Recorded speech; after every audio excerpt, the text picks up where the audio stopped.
Mes chers frères et sœurs, on avait commencé il y a quelque temps une série qui s'appelle « Qu'est-ce que l'islam ?» Et on avait vu ensemble pas mal de points, de sujets très importants concernant ce qu'est l'islam. Et aujourd'hui, avec l'aide d'Allah Tabaraka wa Ta'ala, on va voir l'islam et la demande de travail. L'islam et le travail. Nous vivons une époque où malheureusement, de plus en plus de jeunes et de moins jeunes ne travaillent pas, sont fainéants. Ils ne veulent pas chercher un emploi. Ils ne veulent ni se former, ni étudier, ni travailler. Certains sont tout simplement des paresseux, des fainéants. D'autres profitent du fait que leurs parents sont dans un confort matériel et donc ils sont devenus un fardeau, une charge lourde pour leurs parents. Et des fois même leurs parents sont dans des difficultés financières, mais ils insistent pour avoir les meilleurs doudounes, les meilleurs baskets, les meilleurs smartphones, alors que leurs parents galèrent à trouver de l'argent. Ça, c'est donc la catégorie des fainéants. Et après, on a la catégorie de ceux qui veulent l'argent facile. Mon frère, tu me demandes de travailler avec mon smartphone et les applications aujourd'hui des paris sportifs. Je peux faire 100 euros, 200 euros, voire plus par jour. D'autres vont vendre de la drogue. Et qu'est-ce qu'aujourd'hui ça s'est répandu? D'autres vont être des guetteurs. Et chacun va prendre sa pièce. Chacun d'entre eux va avoir une part de bénéfice, d'argent. Ce qu'ils ne comprennent pas, c'est que cet argent, il est haram. Et puis qui, sur le long terme, avec l'argent haram, a tenu? Tôt ou tard, c'est soit la prison, soit des ennemis, il ne peut plus marcher dans certains quartiers, n'est-ce pas? Soit tout simplement une balle perdue ou quelqu'un qui le cible pour le tuer. Pourquoi? À cause de ces disputes de drogue et d'argent. C'est un terrain très miné, sans cœur, sans loi. Le musulman n'a rien à faire dans ce cercle, rien. Wallahi, wallahi, wallahi, que je m'étonne de voir à quel point il y a moyen de travailler en faisant des formations, en faisant des études. Même quelqu'un qui n'a pas trop accroché à l'école peut faire des formations et il bosse. Et je sais ce qu'on va me dire, oui mais bosser pour 1200 euros alors que je peux gagner cette somme par jour en faisant du haram. Mais cet argent il est béni par Allah. Cet argent il est mubarak. C'est vrai que c'est pas beaucoup peut-être, mais tu vas avoir la bénédiction d'Allah Tabaraka wa Ta'ala. Et n'oublie pas une chose, c'est qu'après cette vie il y en a une autre. Tu vas rencontrer Allah avec quoi? Avec des bonnes actions ou avec des montagnes de péchés, où tu as été non seulement un acteur du haram, pas un acteur seulement. Il y en a malheureusement, c'est des guides vers l'enfer. Wal'iyadhu billah. Ne soyons pas de cela. Mes chers frères et sœurs, voyons ensemble ce que dit notre religion sur l'importance de travailler. Tu te réveilles comme tout le monde à 7h, 8h, voire avant, et tu descends au travail. Tu bosses et tu gagnes l'argent avec la sueur de ton front. Ça, c'est le sujet de notre discours aujourd'hui. Vous allez voir les textes de notre religion, à quel point ils nous orientent vers le fait de quoi? De travailler, de prendre ses responsabilités, d'assumer son foyer avec l'argent halal, l'argent que tu as gagné de manière licite, même si tu l'as gagné difficilement. Cet argent-là est 1000 fois mieux que l'argent que tu gagneras dans l'illicite. Mes chers frères et sœurs, Allah Tabaraka wa Ta'ala nous dit dans le Coran: Huwa alladhi ja'ala lakumul arda dhalula famshu fi manakibiha wa kulu min rizqihi wa ilayhi an-nushur. C'est lui qui vous a soumis la terre. Parcourez donc ces grandes étendues. Parcourez donc ces grandes étendues. Mangez de ce qu'il vous fournit, vers lui est la résurrection. Ici, les savants disent famshu fi manakibiha, parcourez donc ces grandes étendues, c'est-à-dire quoi? Les talab al-rizq wal makasib, c'est-à-dire parcourir la terre pour gagner votre subsistance. Allez au travail, au boulot. De même, Allah Tabaraka wa Ta'ala, subhanallah, quand tu réfléchis, nous a tout facilité. Quand tu médites, Allah nous a tout facilité. Le travail sur terre et même dans la mer. Les bateaux, la pêche, les voyages des bateaux, tout ça Allah Ta'ala il en parle. وَهُوَ الَّذِي سَخَّرَ الْبَحْرَ لِتَأْكُلُوا مِنْهُ لَحْمًا طَرِيًّا وَتَسْتَخْرِجُوا مِنْهُ حِلْيَةً تَلْبَسُونَهَا وَتَرَى الْفُلْكَ مَوَاخِرَ فِيهِ وَلِتَبْتَغُوا مِنْ فَضْلِهِ وَلَعَلَّكُمْ تَشْكُرُونَ. Et c'est lui qui a assujetti la mer afin que vous en mangiez une chair fraîche et que vous en retirez des parures que vous portez. Et tu vois les bateaux fendre la mer avec bruit pour que vous partiez en quête de sa grâce et afin que vous soyez reconnaissants. Mes chers frères et sœurs, notre religion nous impose de prendre nos responsabilités, de gagner l'argent avec la sueur de notre front. Allah tabaraka wa ta'ala, regardez ce qu'il dit après Salat al-Jum'a. On prie Salat al-Jum'a qui est une obligation religieuse comme vous le savez. Allah ta'ala il dit فَإِذَا قُضِيَتِ الصَّلَاةِ فَانْتَشِرُوا فِي الْأَرْضِ وَابْتَغُوا مِنْ فَضْلِ اللَّهِ. Puis quand la salat est achevée, dispersez-vous sur la terre et recherchez de la grâce d'Allah. C'est-à-dire quoi? Rechercher de la grâce d'Allah en commerçant, en allant travailler. Allah tabaraka wa ta'ala a fait du jour un moment où on travaille.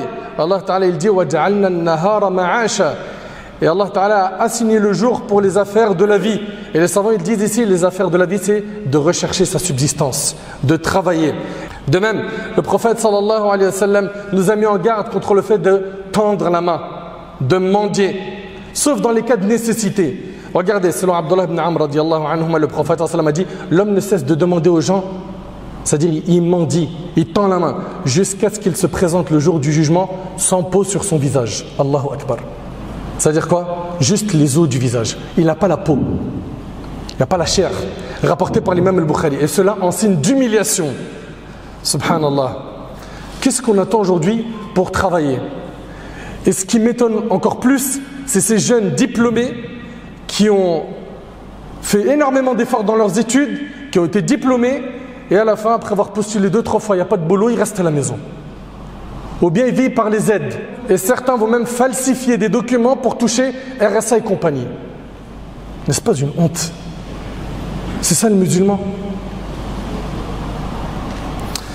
Ahibati fillah, on a dit que la main qui donne est meilleure que la main qui reçoit. La main qui donne est meilleure que la main qui reçoit. D'après Abdullah ibn Umar radiyallahu anhuma, le prophète sallam a dit, alors qu'il était sur le mimbar en train de mentionner l'aumône, le fait de s'abstenir de mendier, ainsi que la mendicité, il a dit, la main qui est au-dessus est meilleure que la main qui est en dessous. La main qui est au-dessus, c'est celle qui donne. La main en dessous est celle qui prend, qui reçoit. La main qui est au-dessus est celle qui dépense. Et la main qui est au-dessous est celle qui mendie, rapportée par l'imam al-Bukhari. Et Abu Sa'id al-Khudri radiyallahu anhu rapporte aussi, un groupe d'Ansar, les musulmans donc de Médine, demandèrent assistance matérielle au messager d'Allah qu'il la leur donna. Puis ils en demandèrent de nouveau et la leur donna, jusqu'à l'épuisement de tout ce qu'il avait. Donc à chaque fois qu'il demandait, il leur donnait, jusqu'à ce que ce qu'il avait s'est épuisé. Une fois qu'il avait dépensé tout ce qu'il possédait, il leur a dit, tant que je détiendrai quelque chose, quelque bien, je n'en serai jamais avare avec vous. Mais celui qui se refuse par fierté d'âme de tendre la main aux autres, Allah lui sauvegarde sa fierté. Même si tu es en galère, fais le nécessaire pour ne pas tendre la main, sauf si tu es dans l'extrême urgence. Tends pas la main, sois un vrai bonhomme. Écoutez bien, celui qui n'exprime pas son besoin, Allah le met au-dessus du besoin. N'exprime pas ton besoin aux gens. Demande à Allah. Tu as dû passer des moments durs où les 10 derniers jours du mois, voire les 15 derniers, il n'y avait plus d'argent. Mais allez, tiens bon, sois solide. Sois solide. Et demande à Allah de te bénir ton argent. Et ne tends pas la main. Celui qui s'astreint de patienter, Allah lui en donne la force. Nul n'a reçu de don meilleur et plus abondant que celui de la patience, rapporté par Bukhari Muslim. Et selon Zubayr ibn al-Awwam, le prophète a dit, le fait que l'un de vous prenne une corde, puis va à la montagne pour apporter un fagot. C'est un ensemble de branches et morceaux de bois qu'on utilise pour allumer ou alimenter un feu. Donc celui qui, il dit alayhi salatu wassalam, le fait que l'un de vous prenne une corde, puis va à la montagne pour en apporter un fagot de bois sur son dos et le vendre afin qu'Allah lui épargne l'humiliation de la mendicité, est meilleur pour lui que de tendre sa main aux gens qui lui donnent ou refusent de lui donner, rapporté par l'imam al-Bukhari. Et Omar al-Khattab radiyallahu anhu, il a dit, personne ne doit cesser de chercher sa subsistance tout en invoquant Allah de pourvoir à ses besoins. Écoutez bien, personne ne doit cesser de chercher sa subsistance tout en invoquant Allah de pourvoir à ses besoins. Il ne va pas travailler, il ne va pas postuler, il ne fait rien du tout, il ne cherche pas de travail. Il ne bouge pas, il n'appelle personne pour travailler et il fait dua, Ya Rab, accorde-moi un emploi. Et regardez Omar al-Khattab, il dit quoi à la fin? Il dit, car le ciel ne pleut ni or ni argent. Il faut que tu bouges, il faut que tu fasses les causes. Et celui qui s'en remet à Allah, Allah subhanahu wa ta'ala, il lui suffit. Et subhanallah, le prophète alayhi salatu wassalam a orienté les compagnons vers quoi? Vers le fait de travailler. Et le prophète alayhi salatu wassalam, a dit dans le hadith de Al-Miqdam radiyallahu anhu, jamais une personne n'a mangé une chose meilleure que ce qu'elle a acquis grâce au labeur de ses mains, rapporté par l'imam al-Bukhari. Et dans un autre hadith, d'après Abu Hurayra radiyallahu anhu, le prophète a dit, tous les prophètes envoyés par Allah ont gardé les moutons. Ils ont tous travaillé en tant que bergers, tous les prophètes. Ses compagnons lui dirent, et toi? Il répondit, moi aussi j'ai gardé les moutons des Mécois pour quelques sauts rapportés par l'imam al-Bukhari. Et le prophète alayhi salatu wassalam, depuis son jeune âge, il a travaillé, avant même qu'il soit prophète. Vous le savez très bien qu'il allait avec son oncle pour le commerce. Il a bossé pour Khadija radiyallahu anha en tant que commerçant. N'est-ce pas? Il a été berger. Notre bien-aimé alayhi salatu wassalam a toujours gagné l'argent avec la sueur de son front. Il n'a pas été une charge financière pour quelqu'un. Alayhi salatu wassalam. Le prophète alayhi salatu wassalam, il travaillait et même à la maison. Regardez, d'après Urwa, Aïcha radiyallahu anha a été questionnée. Que faisait le prophète sallallahu alayhi wa sallam dans sa maison? Elle a dit, il cousait son habit. Il réparait ses chaussures et faisait ce que les hommes font dans leur maison, rapporté par Ahmed. On voit qu'il était actif dans la maison et à l'extérieur de la maison. Il travaillait, alayhi salatu wassalam. Et les prophètes, ils ont été comme ça. Les prophètes ont été comme ça. Le prophète Daoud, alayhi salam, Allah tabaraka wa ta'ala, il nous dit dans le Coran, وَعَلَّمْنَاهُ صَنْعَةَ لَبُوسٍ لَكُمْ لِتُحْصِنَكُمْ مِنْ بَأْسِكُمْ فَهَلْ أَنْتُمْ شَاكِرُونَ. Nous lui avons appris à Daoud la fabrication des cottes de mailles. Il fabriquait des armures afin qu'elles vous protègent contre vos violences mutuelles, donc la guerre. En êtes-vous donc reconnaissant? Le prophète Moussa alayhi salam, son histoire, comme vous le savez, est l'histoire la plus longue dans le Coran. Il a travaillé. Vous connaissez son histoire avec les deux femmes quand il leur a ramené à boire. قالت إحداهما يا أبت استأجره إن خير من استأجرت القوي الأمين. L'une d'elles dit, ô mon père, engage-le à ton service moyennant salaire, car le meilleur à engager, c'est lui qui est fort et digne de confiance.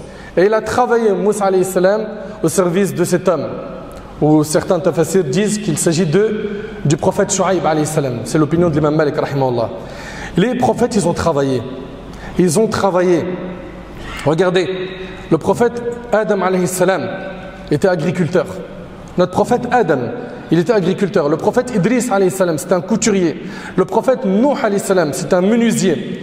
Le prophète Ibrahim alayhi salam, il travaillait dans la construction. D'ailleurs, c'est lui qui a construit la Kaaba avec son fils Ismaïl. Le prophète Ilyas était bonnetier. Le prophète Isa, tous ont travaillé. Les compagnons radiallahu anhum, pareil. Abu Bakr radiallahu anhu, il était vendeur de tissus. Omar ibn Khattab radiallahu anhu, c'était un commerçant. Uthman ibn Affan, c'était un commerçant. Ali ibn Abi Talib, il était ouvrier. Abdurrahman ibn Auf, il était commerçant. Zubayr ibn al-Awwam, il était couturier. Sa'd ibn Abi Waqqas, il fabriquait les flèches. Il fabriquait des flèches. Amr ibn al-As, il était boucher. Abdullah ibn Mas'ud et Abu Hurayra, ils avaient un champ qu'ils cultivaient. Et donc tous travaillaient. Nos ancêtres ont travaillé. Et subhanallah, je le dis, je le répète aujourd'hui, on a des gens qui veulent l'argent facile. L'argent facile sans aucun effort. Et quand je dis l'argent facile, c'est quoi? La direction de tout ce qui est haram. Ne soyez jamais de cela. Jamais. Et quand vous êtes chez vos parents, vous vivez encore chez eux, ne soyez pas une charge lourde financière. Subhanallah, vous êtes en âge de faire des petits boulots le week-end ou dans les vacances. Commencez à mettre le pied à l'étrier, prenez de l'expérience, faites des formations, formez-vous, apprenez, soyez manuel. Non, notre jeunesse aujourd'hui, elle est noyée dans la PlayStation, elle n'a pas le temps pour tout ça. Netflix, regardez les stories H24 sur Snap et Insta, TikTok, c'est ça votre vie. Apprenez quelque chose qui va vous servir, qui va vous être utile plus tard. Il y a des jeunes, subhanallah, 12-13 ans, ils ont commencé à manier un peu de bois. Subhanallah, à l'âge de 18 ans, c'est bon, ils maîtrisent la menuiserie. Et j'en connais, je ne vous parle pas de quelque chose que je ne connais pas. Soyez de cela, apprenez tout ce qui est manuel. Aujourd'hui, on a des jeunes, ils se marient, ils ne savent même pas changer une ampoule. Attends, je crois que je connais quelqu'un, il peut me le faire, je vais l'appeler. C'est impressionnant. Vous n'avez pas remarqué que énormément de nos parents, ils sont manuels? Plomberie, ils touchent, électricité, pareil. Oui ou non? Ça vous parle tout ça? Nous aujourd'hui, on a une génération, elle maîtrise le fait de quoi? Scroller sur le net. Voilà ce qu'elle maîtrise. Son smartphone, toute la journée, il fait ça. Rien d'autre.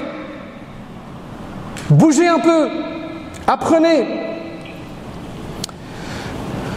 Subhanallah, Abdurrahman ibn Auf, il a émigré de Mecca à Médine. Il arrive à Médine et le prophète il avait instauré la fraternité entre les muhajirines et les ansar. Les muhajirines, c'est les musulmans qui ont quitté la Mecque pour arriver à Médine.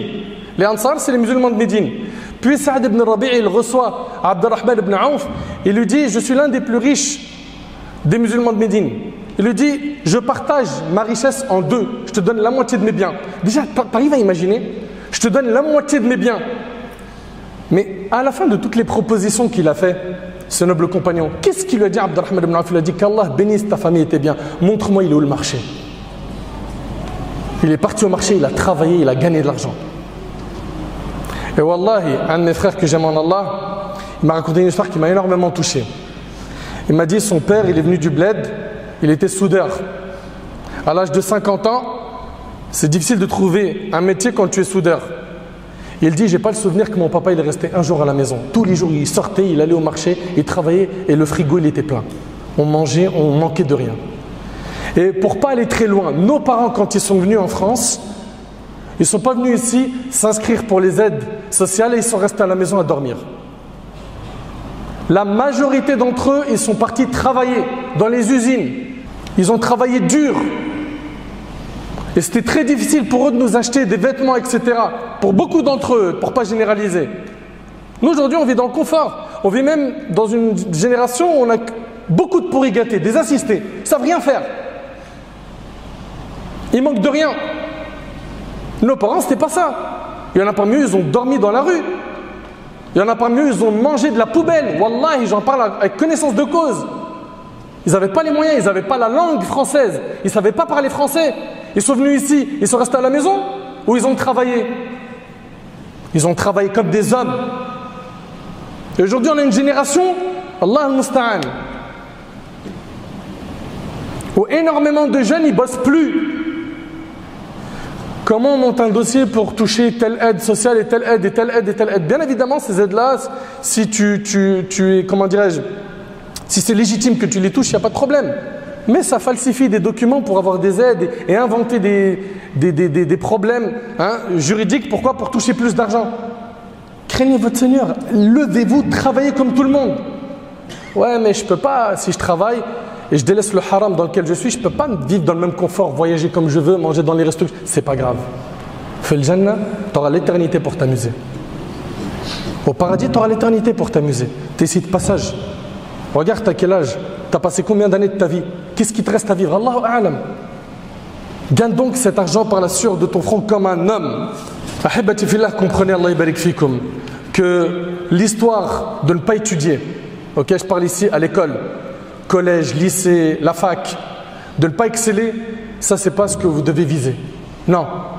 Poussez vos études. Oui, mais maintenant j'ai envie d'apprendre la religion, mon frère, je veux tout arrêter. Finis tes études et pars apprendre. Au moins quand tu reviens, si tu n'arrives pas à trouver un domaine dans l'enseignement religieux, ok, eh ben, tu as un métier, tu as un diplôme. D'autres, et ça c'est un fléau, Allah al-Azim, qui m'étonne, des hommes qui dépendent de leur femme. Ma femme, elle travaille, elle gagne bien, moi je ne travaille pas. Ça choque beaucoup de gens, surtout la génération de nos parents. Mais Wallahi al-Azim que j'ai eu ça au téléphone. Mon mari ne travaille pas. Pourquoi, ma soeur? Il a vu que je gagnais bien ma vie, il a dit: moi je ne travaille pas. Je lui ai dit: mais il fait quoi alors? Il me dit: il est sur son lit. Ce qui lui manque à ce frère, c'est d'être un homme. Parce que dans la religion, quand on regarde nos textes, la religion dit que c'est l'homme qui assume financièrement les charges financières de son épouse. C'est-à-dire logement, c'est lui qui achète la nourriture et c'est lui qui achète les vêtements pour tout son foyer. C'est une obligation religieuse. Maintenant, si l'épouse veut d'elle-même rajouter, acheter quelque chose de sa poche, il n'y a pas de problème. Mais tu n'as pas le droit de venir lui demander avec son argent de faire ce que tu veux.